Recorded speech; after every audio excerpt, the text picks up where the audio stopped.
नमस्कार, मैं हूं वकार। जनसत्ता में आपका स्वागत है। 3 जून जॉर्ज फर्नांडीज की जयंती। वो जॉर्ज फर्नांडीज जो उस पार्टी के संस्थापक थे जिसके आज नीतीश कुमार मुखिया हैं।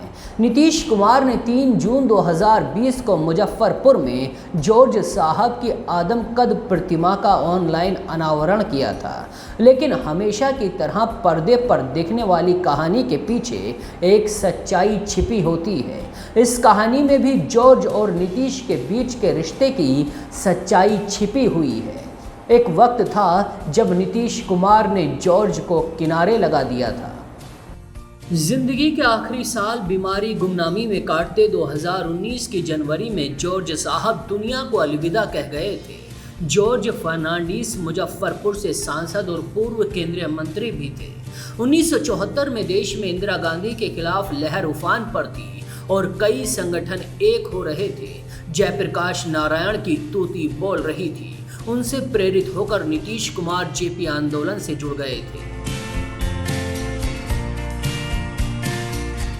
यहीं से नीतीश की सक्रिय राजनीति की शुरुआत हुई थी। इस दौरान कर्पूरी ठाकुर, राम मनोहर लोहिया, वीपी सिंह और जॉर्ज फर्नांडीज जैसे दिग्गज नीतीश कुमार से मुलाकात कर रहे थे। बाद में नीतीश और जॉर्ज ने मिलकर राजनीति में कदम जमाने शुरू कर दिए। जॉर्ज फर्नांडीज ने अखबार में प्रूफ रीडर के तौर पर करियर शुरू किया। फिर सोशलिस्ट पार्टी और ट्रेड यूनियन के आंदोलनों से जुड़ गए। बाद में राजनीति में एंट्री ली, समता पार्टी बनाई और एनडीए का हिस्सा बने। केंद्र की अटल बिहारी वाजपेयी सरकार में कई अहम मंत्रालयों के मंत्री रहे।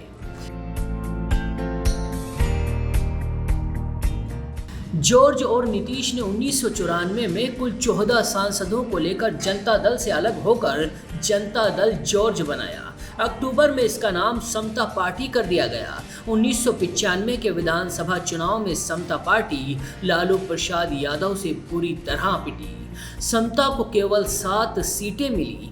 तब 1996 में जॉर्ज ने बीजेपी से गठजोड़ किया और दिल्ली की राजनीति में ऊपर उठते रहे। उधर नीतीश बिहार में अपनी जमीन मजबूत करते रहे। साल 2020 में नीतीश कुमार 8 दिन के लिए सीएम बने थे। बीजेपी की मदद से 2003 में नीतीश ने बीजेपी से नाता तोड़कर जनता दल यूनाइटेड बनाया। इसमें उन्हें जॉर्ज का पूरा सहयोग हासिल था। 2005 में नीतीश सीएम बने। 2007 में नीतीश कुमार ने तेवर दिखाए और जॉर्ज फर्नांडीज को पार्टी अध्यक्ष पद से हटा दिया। शरद यादव के जेडीयू अध्यक्ष बनाने पर 2019 के लोकसभा चुनाव में भी जॉर्ज का टिकट उनकी सीट नालंदा से काट दिया गया। उन्होंने मुजफ्फरपुर से निर्दलीय चुनाव लड़ा, लेकिन जॉर्ज इस चुनाव को हार गए। इस हार के बाद हालत ये थी कि दिल्ली में रहने का ठिकाना नहीं रह गया था। उनके दोस्तों ने उनके लिए किराए का मकान खोजना शुरू कर दिया था। इसी बीच जदयू ने उन्हें बिहार से राज्यसभा भिजवाया। 2009 में 4 अगस्त को उन्होंने राज्यसभा सांसद के तौर पर शपथ ली थी। वो अल्जाइमर से पीड़ित थे। शपथ के वक्त उनकी बगल में लैला कबीर भी खड़ी थी। जॉर्ज ने कभी उनसे बेहद प्यार किया था। 25 साल बाद जॉर्ज के जीवन में लैला की वापसी हुई थी। हालांकि बाद में जेडीयू ने उन्हें राज्यसभा भेजा, लेकिन पार्टी में पहले किनारे लगा दिए गए जॉर्ज सेहत की वजह से सार्वजनिक जीवन से दूर होते गए और अकेलापन और गुमनामी में खोते चले गए।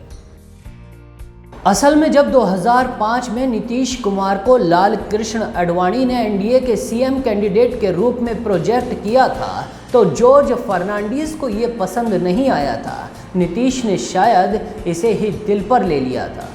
तो ऐसे ही और किस्से कहानियों के लिए जनसत्ता से जुड़े रहिए। नमस्कार।